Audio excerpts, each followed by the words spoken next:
Hey, welcome back. Now, today we have a little bit of a sad episode, but I still hope that maybe you can find some way to relax. We're going to be addressing what it's like to live in Australia during all of the crises which have happened recently during the crises.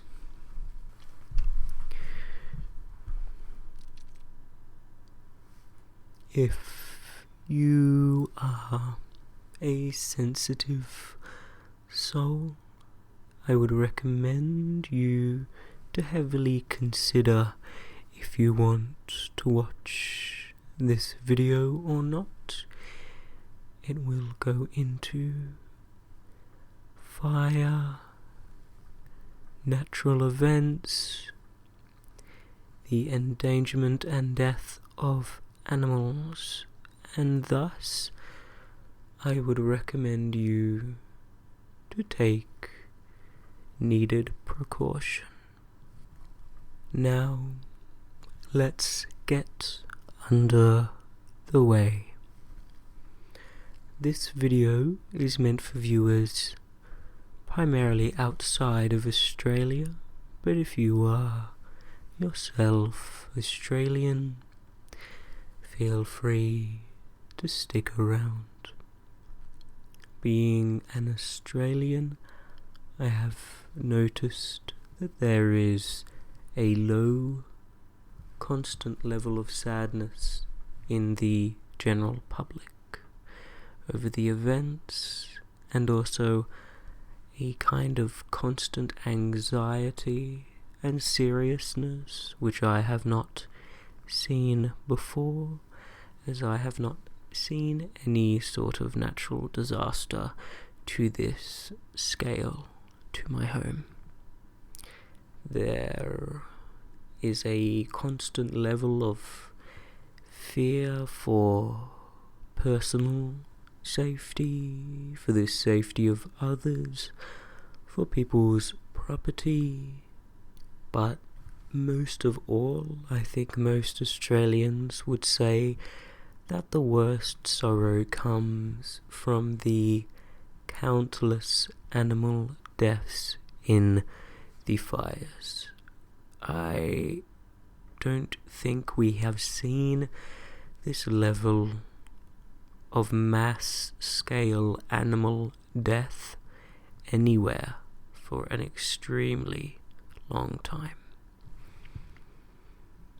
Not counting a large amount of species, it's estimated that at least 1 billion animals have died over this period, but it's very likely that there are much, much more. This fact is something which is kind of constantly present over the head of at least most Australians that I have talked to. It's strange to have to think that it's a fact that there has been a mass death of animals in your country, and it's not a pleasant thought. Aside from the impact directly of the fires, which are devastating and destructive, terrifying, there's also other impacts on the continent. Smoke during this period has been basically everywhere. Places not considerably near fire have been almost devastated by the level of smoke. For many Australians, it's been considerably dangerous to go outside, especially if you have asthma or any sort of respiratory problem. You really have to be taking precautions when there is this high level of smoke and particles about. Personally, I know many people with asthma who have been rushed to hospital because of the smoke.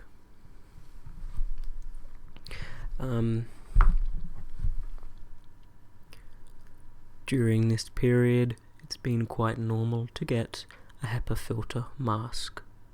The government has precautioned Australian citizens on these days of extreme smoke to stay inside.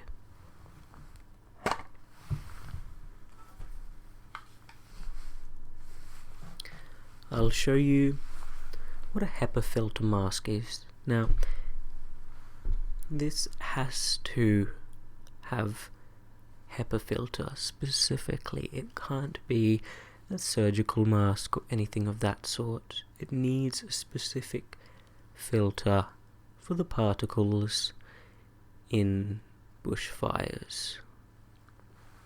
And this is my personal one. I'll put it on so you can see what it's like.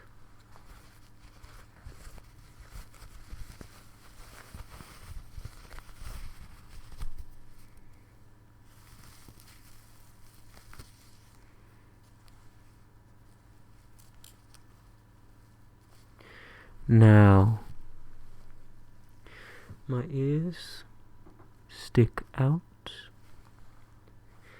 but that's just how a face mask works. The difference between these and other masks is that these have to be airtight. Normal masks are not airtight. They just stop you spraying your snot or receiving a spray, but they're not completely airtight. Therefore, this has a piece of metal which conforms to your nose and has straps to tighten it as physically hard as you can. When breathing, you should be sucking in the air, and it should be a little bit more difficult to breathe.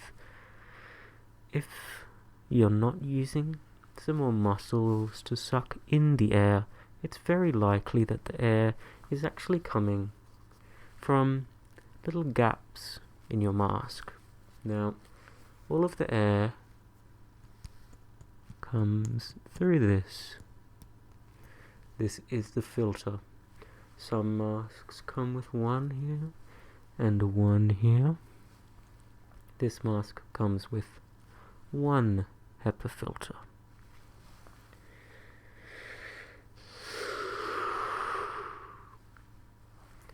It's a little bit difficult to breathe, but it's much better than breathing without one on days of extreme smoke.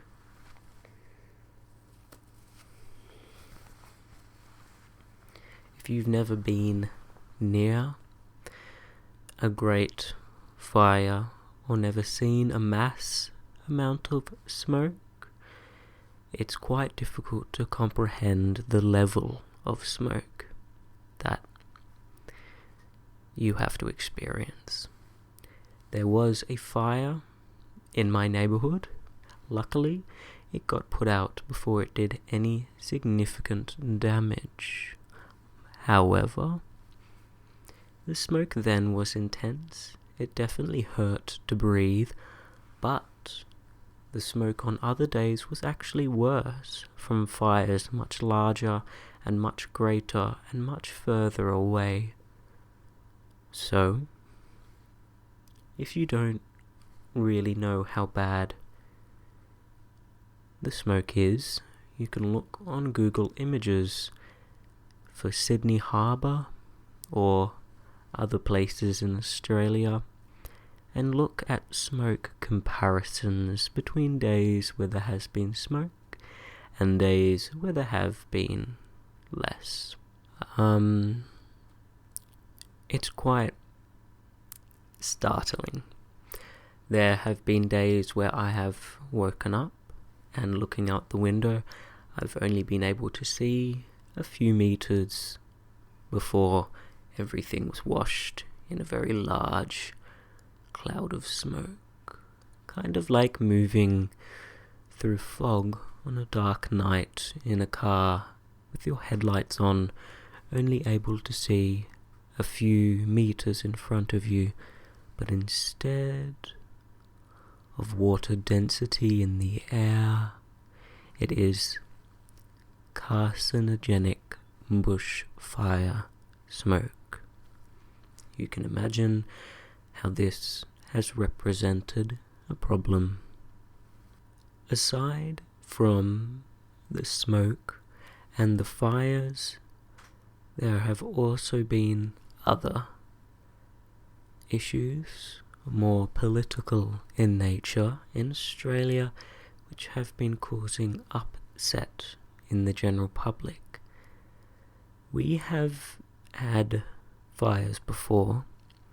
We've had fires not as significant, but that have taken more lives than this one. Not as significant meaning not as large, but still significant in death toll. And the government has responded reasonably well to these past fires. This most recent fire, or collection of fires, has been managed quite poorly politically, both practically and in public relations via the government.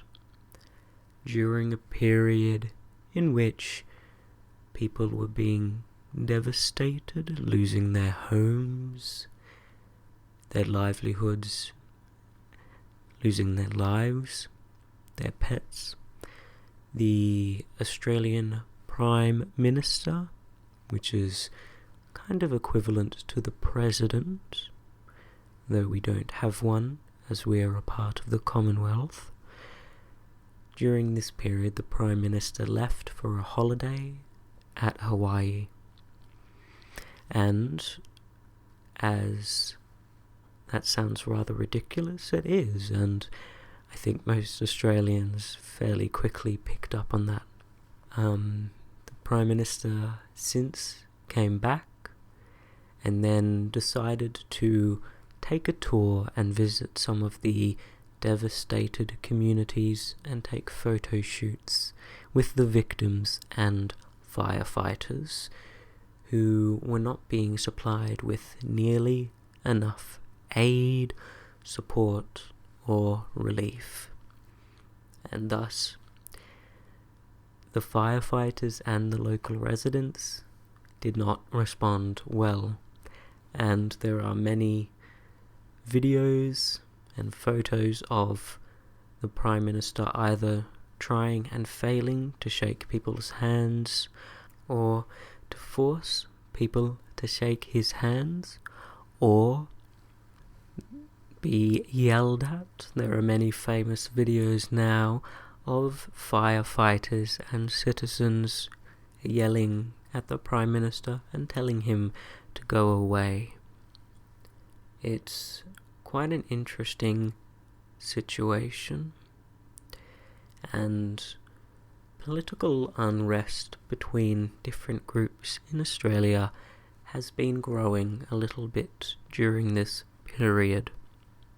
I don't think anyone considers the bushfires as a good thing, but people are not agreeing upon what is the best action and where the fault lies, if it's with the poor environmental care that our country has given, or if it's a fault purely of climate change, or if it's completely random.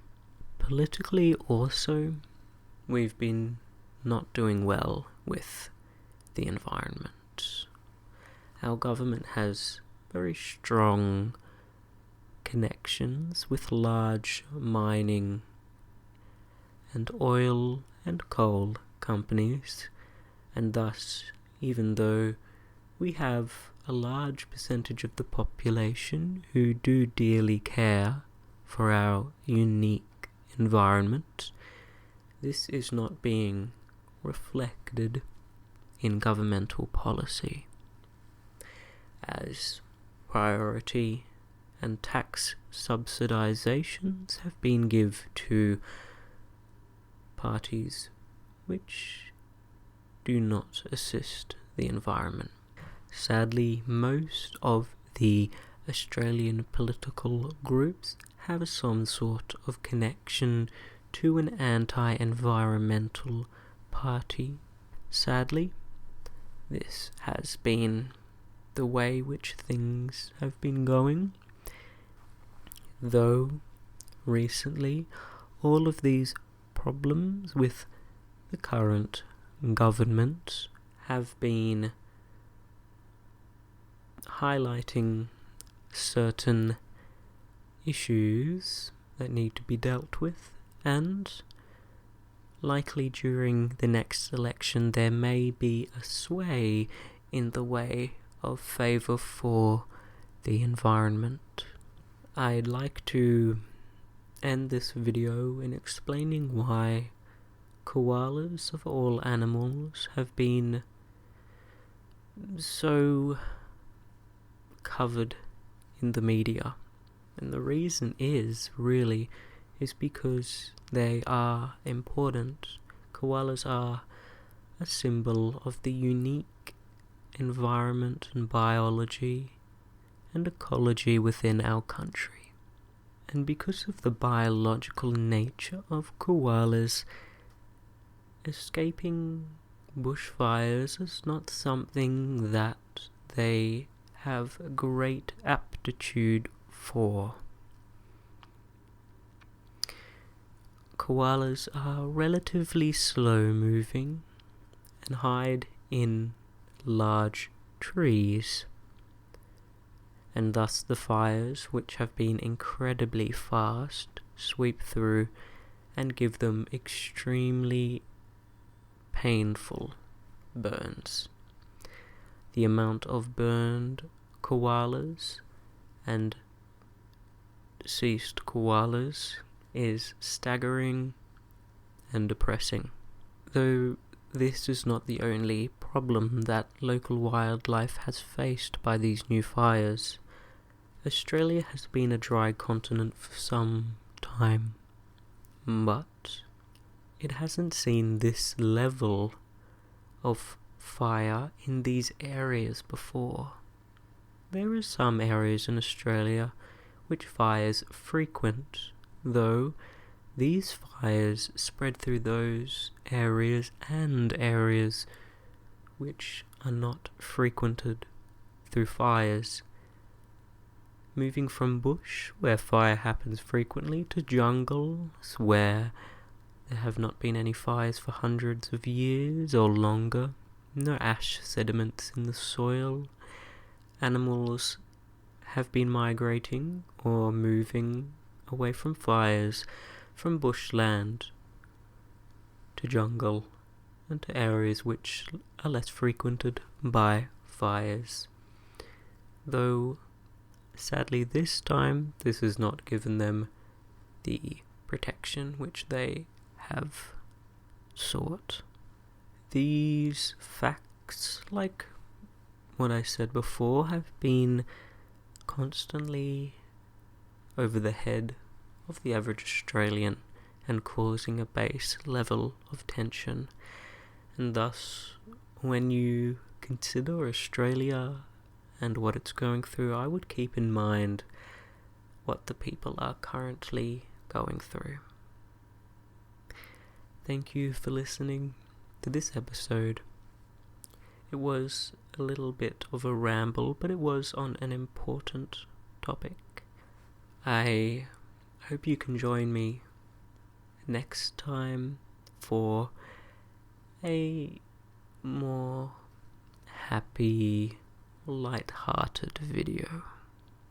Links to places to donate to the Australian wildlife and firefighting will be in the description. Thank you for watching. I hope that you got to have some sort of break, or rest, or stop, and